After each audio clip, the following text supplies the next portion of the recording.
জান্নাতে সর্বপ্রথম গান শোনাবেন হুরেরা, তাতে কেটে যাবে ৭০ বছর। জান্নাতি বাতাস গাছের পাতার সাথে মিশিয়ে অপূর্ব এক বাজনা সৃষ্টি করবে আর জান্নাতের হুরদের সাথে সুর মিলাবে। এমন মধুর বাজনা দুনিয়ার কেউ ইতপূর্বে শোনেনি। সুরের মূর্ছনায় গোটা জান্নাত মুখরিত হয়ে যাবে। আল্লাহ তখন জান্নাতবাসীদের কাছে জানতে চাইবেন, কেমন লাগল তোমাদের প্রতি আমার এই উপহার? সকলে সমস্বরে জবাব দিবে, খুব ভালো লেগেছে ইয়াল্লাহ।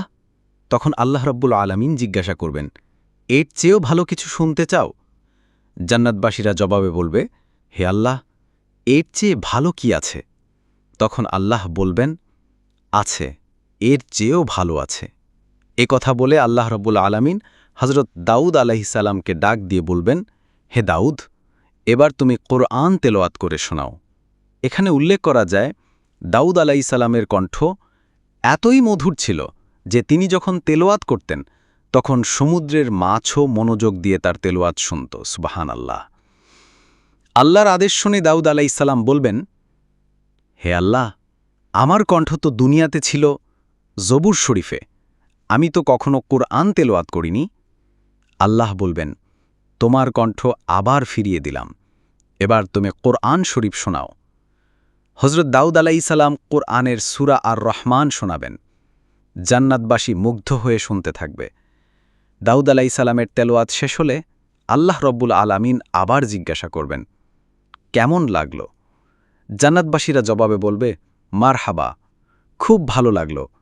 আল্লাহ তাআলা এবার জিজ্ঞাসা করবেন, হে আমার ঈমানদার বান্দাগণ, এর চেয়ে ভালো কিছু শুনতে চাও? জান্নাতবাসীরা জবাবে জানতে চাইবে, হে আল্লাহ, এর চেয়ে ভালো কিছু হতে পারে? তখন আল্লাহ রাব্বুল আলামিন আমাদের রাসূলুল্লাহ সাল্লাল্লাহু আলাইহি ওয়াসাল্লামকে বলবেন, হে আমার প্রিয় হাবিব, এবার আপনি তাদের কোরআন তেলাওয়াত করে শোনান। রাসূলুল্লাহ সাল্লাল্লাহু আলাইহি ওয়াসাল্লাম তখন আল কোরআনের সূরা ইয়াসিন তেলাওয়াত করবেন। পুরো জান্নাত আনন্দে মুখরিত হয়ে যাবে আর ধ্বনি তুলবে, আল্লাহু আকবার, আল্লাহু আকবার। আল্লাহ আবারও জানতে চাইবেন, কেমন লাগল? জান্নাতবাসীরা বলবেন, হে আল্লাহ, সব কিছু থেকে এটাই বেশি ভালো লেগেছে। তখন আল্লাহ রব্বুল আলামিন বলবেন, হে আমার জান্নাতবাসী বান্দাগণ, তোমাদের জন্য এর চেয়েও ভালো কিছু আছে। জান্নাতবাসীরা অবাক হয়ে জিজ্ঞাসা করবে, হে আল্লাহ, এর চেয়ে ভালো কিছু হতে পারে? তখন আল্লাহ রব্বুল আলামিন জবাবে বলবেন, হ্যাঁ, এর চেয়েও ভালো কিছু হতে পারে। তোমাদের রব তোমাদেরকে তার দিদার দিবেন। এই বলে আল্লাহ রব্বুল আলামিন রিদওয়ান নামের একজন ফেরেশতাকে পর্দা সরিয়ে দেওয়ার জন্য বলবেন। ফেরেশতা পর্দা সরিয়ে দিলে বেহেশতবাসীরা আল্লাহকে দিদার লাভ করবে, আল্লাহকে দেখবে। আল্লাহু আকবার। আল্লাহকে দেখার পরে বান্দা অস্থির হয়ে যাবে।